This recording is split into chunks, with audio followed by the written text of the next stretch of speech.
मेरी शहजादी ड्रामा की next episodes में दानिया के दादा का इंतकाल हो जाता है। अब दानिया बहुत रोती है कि उसके दादा ही उसका वाहिद सहारा थे और वो भी इस दुनिया से चले गए। लेकिन डॉक्टर हसन और उसकी माँ अब दानिया को संभालते हैं। हसन की माँ दानिया से कहती है कि हर किसी ने एक ना एक दिन दुनिया से चले जाना है, तुम गम ना करो, हम हैं तुम्हारे साथ, तुम अकेली नहीं हो, तुम अगर चाहो तो तुम हमारे घर आकर भी रह सकती हो। लेकिन दानिया डॉक्टर हसन के घर जाकर रहने पर आमादा नहीं होती। अब दानिया का बाप भी अमेरिका से वापस आ जाता है और वो दानिया को सहारा देने के लिए दानिया के पास आता है। दानिया अपने बाप से कहती है कि मुझे आपके सहारे की ज़रूरत नहीं है, जब मुझे आपकी ज़रूरत थी तो आप मुझे छोड़कर अमेरिका चले गए और अब आप वापस आ गए हैं, आप चले जाएं यहाँ से, मैं आपकी शक्ल तक नहीं देखना चाहती।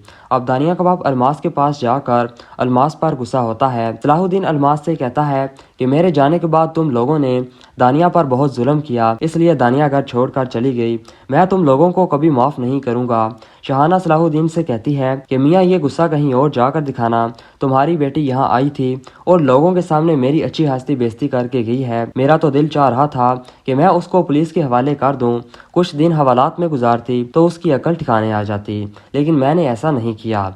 दूसरी तरफ अब डॉक्टर हसन की मां हसन के लिए रिश्ता लेकर दानिया के पास पहुंच जाती है।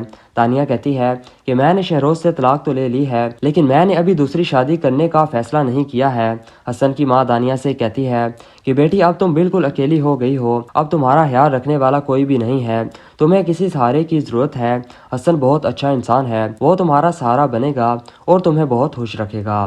दानिया कहती है कि मुझे सोचने के लिए कुछ वक्त चाहिए। अब दानिया सोचकर फैसला करती है कि वो हसन से शादी करने के लिए तैयार है, इसलिए दानिया हसन की मां को शादी के लिए अपनी रजामंदी दे देती है। अब शहरोज को जैसे ही दानिया की दूसरी शादी के बारे में पता चलता है तो शहरोज हसन के पास जाता है और हसन से कहता है कि दानिया अच्छी लड़की नहीं है, उसने मुझे छोड़ दिया, वो एक दिन तुम्हें भी छोड़ देगी, इसलिए तुम उससे शादी ना करो। लेकिन हसन कहता है कि शादी करने के लिए मुझे तुम्हारे मशवरे की ज़रूरत बिल्कुल भी नहीं है, तुम अपने मशवरे अपने पास रखो। इस तरह आखिरकार हसन और दानिया की शादी हो जाती है।